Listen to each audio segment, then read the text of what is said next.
اب بہن کی حالت دیکھی تو بہن نے آگے بڑھ کے کہا عمر تو بھلے کچھ بھی اب کر، اب یہ ہم محمد کی غلامی کا طوق ہم پہن چکے، یہ اترنے والا نہیں۔ محمد کی غلامی ہے سند آزاد ہونے کی، خدا کے دامن توحید میں آباد ہونے کی۔ ہم تو غلامی کا طوق پہن چکے، اب تو مار یا زندہ رکھ، اب ہم چھوڑنے والے نہیں۔ جب بہن کی استقامت دیکھی تو کچھ ٹھنڈے ہوئے، اور یہ لو لہان بہنوں بہنوئی کو دیکھا تو دل کچھ نرم ہوا۔ کہا کہ اچھا بتاؤ، مجھے بتاؤ کیا پڑھ رہے تھے، وہ آیات دکھاؤ۔ بہن نے کہا نہیں، بہن بھی تو عمر کی تھی۔ کہا کہ نہیں، وہ بھی تو خطاب کی بیٹی تھی۔ کہا کہ نہیں، ایسے نہیں، آپ ناپاک ہیں اور ان پاک ورقوں کو ناپاک ہاتھ نہیں لگا سکتا، آپ پہلے پاک ہوں۔ ایک روایت میں آتا آپ نے وضو فرمایا، اور ایک روایت میں علامہ سیوطی نقل کرتے کہ انہوں نے غسل کیا، غسل کرنے کے بعد آئے۔ اب بہن نے وہ آیات سامنے رکھی، اور وہ سورۃ طٰہٰ کی آیات تھیں، طٰہٰ ما انزلنا علیک القرآن لتشقیٰ، طٰہٰ اے طٰہٰ ما انزلنا علیک القرآن لتشقیٰ، اے محمد، یعنی طٰہٰ اصل میں یہ وہ نام ہے کہ جو اللہ تبارک و تعالی نے انتہائی لاڈ اور پیار کے ساتھ محمد صلی اللہ علیہ وسلم کو پکارا ہے۔ اس کا معنی کیا ہے؟ اس کا معنی جو ہے اللہ و رسول عالم، یہ آپس میں راز و نیاز و محبت کی ایک بات ہے، لہذا اس کا معنی کسی کو پتہ نہیں۔ یہ بات کہی، ما انزلنا علیک القرآن لتشقیٰ، اے محمد ہم نے تجھ پہ قرآن اس لیے تو نہیں نازل کیا تو اپنے آپ کو مشقت میں ڈال لے۔ یہ تو مالک ارض و سماوات کی طرف سے صرف اس لیے ہے تاکہ لوگ ڈریں۔ جب یہ پڑھتے چلے گئے اور آیت نمبر 14 پر پہنچے، خود فرماتے ہیں جب میں نے یہ آیت پڑھی جس میں اللہ تبارک و تعالی نے فرمایا، عجیب بات فرمائی کہ انی انا اللہ لا الہ الا انا فاعبدنی واقم الصلاۃ لذکری، انی انا اللہ لا الہ الا اللہ، میں ہی اللہ ہوں، میں ہی معبود برحق ہوں اور میرے سوا کوئی معبود نہیں، فاعبدنی میری عبادت کرو، واقم الصلاۃ لذکری اور میری یاد کے لیے نماز کو قائم کرو۔ فرمایا کہ جب اس آیت پہ پہنچا ہوں تو کہا کہ دل اور زبان لرزنے لگی، کیفیت ہو گئی، تو میں نے کہا مجھے محمد کے پاس لے چلو، اس لیے کہ یہ کیا کلام ہے جو میرے اندر اترتا چلا گیا ہے، اور ایسی ہیبت اور رعب مجھ پہ پڑا۔ اور ایک روایت میں فرماتے ہیں کہ میں نے جیسے ورق کھولے سب سے پہلے بسم اللہ الرحمن الرحیم لکھا ہوا دیکھا، جیسے میں نے بسم اللہ الرحمن الرحیم پڑھی تو مجھ پر ہیبت طاری ہو گیا، میرا بدن لرزنے لگا کہ اس اللہ کے کیا عنوان، رحمان بھی ہے، رحیم بھی ہے، کیا شان ہے اس کی۔ پھر آگے طٰہٰ کی آیات، بڑی جاندار آیات ہیں۔ اب اتنی بات کہی تو خباب بن ارد جو چھپے ہوئے تھے کہ دیکھا کہ یہ تو ایمان کی طرف مائل ہو رہے ہیں، جلدی سے نکل آئے، کہا مبارک ہو عمر، مبارک ہو، نبی کریم صلی اللہ علیہ وسلم نے شب جمعہ میں تیری ہدایت کی دعا کی تھی، آج پیر کے دن دعا قبول ہو گئی۔ اللہ اکبر، محمد رسول اللہ۔ کہا کہ شب جمعہ میں نبی نے دعا کی تھی، کیا دعا کی؟ اللہم اعز الاسلام بعمر بن الخطاب اور بعمر ہشام، اے اللہ اسلام کو عزت و مرتبہ اور قوت عطا فرما دے عمر بن خطاب کے ایمان کے ذریعے سے یا عامر بن ہشام یعنی ابو جہل کے ایمان کے ذریعے سے۔ نبی نے ان دونوں میں سے کسی ایک کو مانگا۔ اس سے تو حضرت عمر فاروق رضی اللہ تعالیٰ کو مراد نبی کہا جاتا ہے۔ مراد نبی کی مراد ہے، سارے تو مرید ہیں، خود آ کے نبی کے حلقہ ارادت میں داخل ہوئے، اور یا عمر کو اللہ سے محمد خود مانگ رہے ہیں۔ مراد نبی کہ اللہم اعز الاسلام بعمر بن خطاب، یا اللہ یا تو عمر بن خطاب کو اسلام عطا کر دے، عزت دے اس کے ذریعے سے اسلام کو، اور بعمر بن ہشام یا ابو جہل یعنی عمر بن ہشام کے ذریعے سے اسلام کو عزت دے دے۔ تو دونوں میں سے ایک کو مانگا۔ محدثین فرماتے ہیں کہ اگر دونوں کو مانگ لیتے دونوں اسلام میں آ جاتے، لیکن او کا لفظ کا او، جیسے انگریزی میں اور کہتے ہیں او آر، اور یا یہ دے دے یا دے دے، احد المذکورین، ایک مانگا تھا لہذا ایک ہی دے دیا، اگر دونوں مانگتے دونوں مل جاتے، اور جو پہلے منہ سے نکلا تھا وہی مل گیا۔ عمر بن خطاب پہلے الفاظ منہ سے نکلے تھے، اللہ نے اسی کو قبول کر لیا۔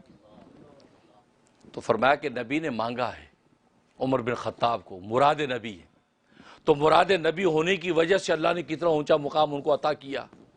لیکن میں ایک بات ہمیشہ کہا کرتا ہوں، یہ مقام عالی عمر کو صرف مراد نبی ہونے کی وجہ سے نہیں ملا، اصل میں مراد ہونے کے بعد مرید ہونے کی وجہ سے ملا ہے۔ کیونکہ مراد تو ابو جہل بھی تھا، مراد تو عمر خطاب بھی تھا، مراد تو دونوں تھے، لیکن مرادوں میں سے جو پھر مرید ہو گیا، آپ کے حلقہ ارادت میں داخل ہو گیا، جس سے کہہ دیا اشہد ان لا الہ الا اللہ و اشہد ان محمد رسول اللہ، مراد ہونے کے بعد مرید جب بن گیا ہے، نبی کے قدموں کے صدقہ سے اس کو عمر بن خطاب بنا دیا۔ کیونکہ نفس مراد تو پھر ابو جہل بھی تھا، اس کو بھی مانگا تھا وہ آ جائے یا یہ آ جائے، لیکن جو آ گیا، جو چل پڑا آپ کی طرف، آپ کے قدموں میں آ گیا، اللہ تبارک و تعالی نے رسول اللہ کے قدموں کی برکت سے اس کو بلندی عطا فرما دی۔ چنانچہ وہاں سے لے کے چلے ہیں زید بن ارقم کے گھر میں۔ اب وہاں رسول اللہ صلی اللہ علیہ وسلم جو ہے وہ دعوت اسلام چھپ چھپ کے دیا کرتے تھے، مکی دور تھا، آزمائش کا دور تھا، چھپ چھپ کے۔ اب جب وہاں پہنچے ہیں، دروازہ کھٹکھٹایا تو دراڑوں سے جب دیکھا تو عمر کھڑا ننگی تلوار ہاتھ میں، اور وہ ہمیشہ نبی کریم صلی اللہ علیہ وسلم کا پیچھا کیا کرتے تھے۔ آپ کبھی خانہ کعبہ میں نماز پڑھنے آ رہے ہیں تو پیچھا کر رہے ہیں، کبھی دوسرے موقع پہ جب پیچھا کر رہے ہیں، تو نبی پاک صلی اللہ علیہ وسلم کو پتا تھا یہ پیچھا کرتا رہتا ہے، اور جو کمزور مسلمان بیچارے اس سے ڈرتے ہیں، اس کی تلوار سے جری ہے۔ اب یہاں بھی پہنچ گیا تو نبی کریم صلی اللہ علیہ وسلم کو صحابہ نے کہا کہ عمر ننگی تلوار لے کر باہر۔ میں کہا اچھا، جلدی سے حمزہ کھڑے ہو گئے۔ حمزہ تو اسد اللہ و رسولی، کہ حمزہ اللہ کا بھی شعر ہے، اللہ کے رسول کا بھی شعر ہے۔ چچا کھڑے ہو گئے، چچا کھڑے ہو گئے، جنہوں نے 3 دن پہلے اسلام قبول کیا تھا، اور خود بتاتے کہ مجھے پتا چلا کہ ابو جہل نے رسول اللہ صلی اللہ علیہ وسلم کو تنگ کیا، آپ کو ستایا، اس وقت تک مسلمان نہیں ہوئے تھے، ستایا ہے، اور آپ پر جو ہے وہ اوجڑی پھینکنے کی کوشش کی ہے، آپ کو جو ہے وہ خوار کرنے کی کوشش کی ظالم نے۔ تو یہ ان کو پتہ چلا، شکار پہ گئے ہوئے تھے، سیدھے آئے خانہ کعبہ میں آئے، وہاں ابو جہل موجود تھا، سب موجود تھے۔ حضرت حمزہ وہاں پر آ گئے اور وہ اپنی کمان کے ساتھ ٹیک لگا کے یوں گھورنے لگے ابو جہل کو۔ ابو جہل بڑا گھبرایا کہ خیریت ہے؟ حمزہ کے آج تیور بڑے ٹیڑے ہیں۔ کہا کہ خیریت ہے، آپ ایسا کیوں دیکھ رہے ہیں مجھے؟ کہا کہ تم نے میرے بھتیجے کو لاوارث سمجھا تھا، کہ اس کا باپ عبداللہ اس کے سر پہ نہیں ہے، تو تم نے سمجھا آج چچا بھی نہیں ہے، میرا بھتیجا ہے، میں اس کا چچا ہوں، گویا کہ میں اس کا باپ ہوں، تیری جرت کہ تو نے ایسا برا بھلا کہا میرے بھتیجے کو۔ اب وہ آئیں بائیں شے کرنے لگے تو آگے بڑھ کے کمان ماری اس کے سر میں، ایک روایت میں اس کے کمر میں زور سے کمان ماری، یہاں تک کہ خون نکلنے لگا۔ اب لوگ ایک دم اچھلنے لگے تو ابو جہل نے روک دیا، نہیں چھوڑ دو، کوئی بات نہیں، اس کے بھتیجے کے ساتھ ایسا ہوا تو چچا کو تکلیف ہوئی ہے، کوئی بات نہیں۔ اس کے بعد حمزہ فرماتے میں نے کہا کیا کہا کہ تم محمد صلی اللہ علیہ وسلم کے دین کی بات کرتے ہو، میں تو خود اپنے بھتیجے کے دین کو قبول کر چکا ہوں، میں تو خود اس پر ایمان لا چکا ہوں، حالانکہ اس وقت تک ایمان لائے نہیں تھے۔ کہتے میں نے جب یہ جملہ اس محبت میں جب کہہ دیا تو اللہ تبارک و تعالی اسی وقت میرے قلب میں ایمان کو داخل کر دیا، اس کہنے پر ایمان قلب کے اندر داخل ہو گیا، اور اسی وقت فوراً لوٹے ہیں، رسول اللہ کی خدمت میں آئے ہیں اور کہا کہ اشہد ان لا الہ الا اللہ و اشہد ان محمد رسول اللہ۔ دیکھو نیکوں کی حمایت پر اللہ تبارک و تعالیٰ کیسے عطا کر دیتے ہیں۔ حالانکہ بھتیجا ہونے کی نسبت سے حمایت کے لیے آئے تھے، نبی ہونے کی نسبت سے حمایت کے لیے نہیں آئے تھے، لیکن چونکہ محبت کا اظہار ظاہر کیا ہے، اللہ تبارک و تعالیٰ نے ایمان کا نور بھی عطا فرما دیا۔ تو حمزہ کھڑے ہو گئے، تلوار لی، کہا کہ کھول دو دروازہ، اگر عمر نیک نیتی کے ساتھ آیا ہے تو حمزہ اس کا استقبال کرے گا، اور اگر وہ بری نیت سے آیا تو پھر حمزہ کی تلوار ہے جو اس کا کام تمام کر دے گی۔ کھول دو دروازہ کھول دیا۔ جیسے اندر داخل ہوئے ہیں، نبی کریم صلی اللہ علیہ وسلم اپنی جگہ سے کھڑے ہوئے، اور کھڑے ہو کے آپ نے ان کا گریبان پکڑ لیا، گریبان اور تلوار جو لٹکی وہ پکڑ لی اور جھنجھوڑا، کہا کہ اولم تنتہی یا عمر، اے عمر تیری عداوت کی ابھی تک انتہا نہیں ہوئی کہ تو اب یہ تلوار لے کر یہاں بھی پہنچ گیا ہے؟ ہم گھر کی 4 دیواریں میں چھپ کے کلمہ حق بیان کر رہے ہیں، یہاں بھی تو روکنے آ گیا؟ اولم تنتہی یا عمر، تیری عداوت کی انتہا نہیں ہوئی؟ جب یہ پکڑ کے جھنجھوڑا تو عمر نے کیا کہا؟ اشہد ان لا الہ الا اللہ و اشہد ان محمد رسول اللہ۔ اللہ اکبر۔ بس یہ سننا تھا صحابہ تو ان ایکسپیکٹڈ، وہ تو سوچ نہیں سکتے تھے کہ ایمان قبول کرنے کے لیے آیا ہے۔ جیسے یہ کلمہ سنا خود حضرت عمر فرماتے ہیں صحابہ نے ایسا زوردار نعرہ تکبیر لگایا کہ مکہ کی ساری گلیاں گونج گئیں، گھر گھر میں نعرہ تکبیر کا اعلان پہنچا، لوگ گھروں سے باہر نکل آئے کہ کون سی عجیب بات ہو گئی کہ ابھی نعرہ تکبیر کی آواز آئی۔ یہ ہے نعرہ تکبیر۔ تو تکبیر کا تو خوشی کا جب موقع ہوتا، مسرت کا یا کسی جوش ایمانی کا موقع ہوتا تو نعرہ لگانا صحابہ کی سنت ہے۔ اور پھر جواب بھی ایسا دیا جائے کہ نیو یارک کی گلیاں گونج جائیں۔ یہ میرے طرح جیسا جواب نہیں جیسے ہم جواب دیتے ہیں، ہم سوچتے پتہ نہیں جواب دینا ہے بھی نہیں، یہ واجب ہے۔ نعرے کا جواب واجب، قرآن کریم کی آیت ہے، اللہ تبارک و تعالی امر وجوب فرمایا کہ نعرہ جب لگے اس کا جواب واجب ہے، جواب دینا واجب۔